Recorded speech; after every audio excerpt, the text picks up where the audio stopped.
Hello everyone, in this video I will show you how to enable or disable fingerprint always on in Samsung Galaxy S24 Ultra.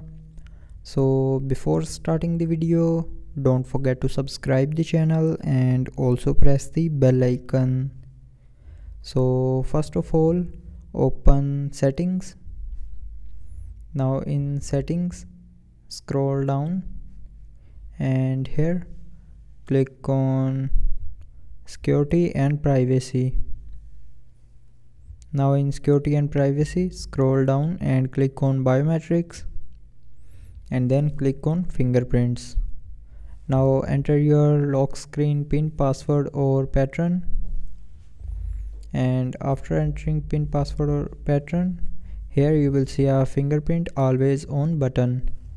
So if you want to disable fingerprint always on, then turn off this button, and if you want to enable fingerprint always on, then tap on this button again to turn it back on.